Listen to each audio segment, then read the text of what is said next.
Hello friends, welcome to மக்கள் சேவை channel. இன்றைக்கி நம்ம ஒரு சூப்பரான இன்ஃபர்மேஷன் பற்றி தான் பார்க்க போகிறோம்.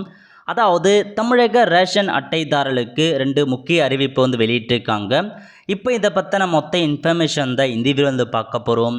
இந்த வீடியோ ஸ்கிப் பண்ணாமல் ஃபுல்லாக பாருங்கள். அது மட்டும் அல்ல, இந்த வீடியோ நிறைய பேருக்கு ஷேர் பண்ணுங்கள். ஓகே, 18/6/2024 அன்னைக்கு தமிழக அரசு இந்த செய்தியை வெளியிட்டிருக்காங்க.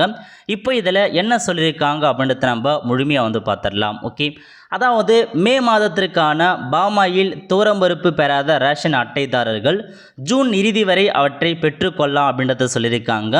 ஜூன் மாதத்திற்கான பாமாயில் தூரம்பருப்பு இம்மாத இறுதிக்குள் வழங்குவதற்கான நடவடிக்கைகள் மேற்கொள்ளப்பட்டுள்ளன அப்படின்றத உணவுத்துறை அதிகாரி தெரிவிச்சிருக்காங்க.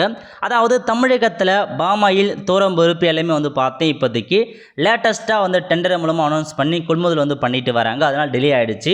அதன் காரணமாக பல்வேறு ரேஷன் ஷாப்பில் இந்த தூரம்பருப்பு பாமாயில் பார்த்தா போகாமல் இருக்குது. ஸோ அதன் காரணமாக தான் டிஸ்ட்ரிபியூட் பண்ணாமல் இருக்காங்க. பட் இப்போதைக்கு எல்லா ரேஷன் கடையுமே பார்த்தீங்கன்னா அவங்களுக்கான பொருட்களை பார்த்தா கொள்முதல் செஞ்சு அனுப்பி வச்சுட்டாங்க. ஸோ அதன் காரணமாக நீங்கள் மே மாதம் உங்களுக்கான பாமாயில் தூரம்பருப்பு வாங்காத இருக்கீங்க அப்படின்னா இந்த மாதம் ஜூன் மாதம் இறுதிக்குள்ளே உங்களுக்கு வாங்கிக்கலான்றதை சொல்லியிருக்காங்க.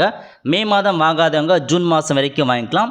அதேமாரி ஜூன் மாதத்துக்கான பொருட்களை இந்த மாதத்துக்குள்ளே வாங்குவதற்கு வழிவகை செய்யப்பட்ட மாரி உணவுத்துறை பார்த்தா தெரிவிச்சிருக்காங்க. இதான் ஃபர்ஸ்ட் அப்டேட்டாக கொடுத்துருக்காங்க. செகண்ட் அப்டேட் என்ன அப்படின்னு பார்த்தீங்கன்னா, தமிழகத்தில் மண்ணெண்ணெய் வாங்கும் 30 லட்சம் ரேஷன் கார்டுகளில் வீடுகளில் உண்மையிலேயே சமையல் கேஸ் சிலிண்டர் இருக்கா இல்லையான்றதை ஆய்வு செய்யுமாறு அதிகாரிகளுக்கு கூட்டுறவு மற்றும் உணவுத்துறை பார்த்தா உத்தரவு பிறப்பிச்சிருக்காங்க. ஸோ என்ன விஷயம்னா, அதாவது நீங்கள் உங்கள் வீடுகளில் சிலிண்டர் வச்சுருக்கீங்க அப்படின்னா உங்கள் ரேஷன் அட்டைக்கு மண்ணெண்ணெய் கொடுக்க மாட்டாங்க. உங்கள் வீடுகளில் சிலிண்டர் இல்லைனா மட்டும்தான் உங்களுக்கான மண்ணெண்ணெய் கொடுப்பாங்க. அந்த மாதிரி மண்ணெண்ணெய் வாங்குறவங்க மொத்தமாக 30 லட்சம் பேர், 30 லட்சம் ரேஷன் கார்டு இருக்காங்க. ஸோ அந்த 30 லட்சம் ரேஷன் கார்டு வீடுகளையுமே போயிட்டு அவங்களுக்கு சிலிண்டர் இருக்கா இல்லையான்றதை செக் பண்ணிவிட்டு வர சொல்கிறாங்க. அப்படி உங்கள் வீட்டில் சிலிண்டர் இருக்குது அப்படின்னா உங்களுக்கான மண்ணெண்ணெய் பார்த்தா கட் பண்ணிவிடுவாங்க. சிலிண்டர் இல்லைனா மட்டும்தான் உங்களுக்கான அந்த மண்ணெண்ணெய் ப்ரொவைட் பண்ண போன்றதை தெளிவாக கொடுத்துருக்காங்க. ஸோ வீடுகளில் ஆய்வு செய்ய சொல்லியிருக்காங்க. ஸோ உறவுலன்னு தெரிய வரல. ஸோ இப்போதைக்கு இதான் உங்களுக்கான ஒரு 2 அப்டேட்டாக கொடுத்துருக்காங்க.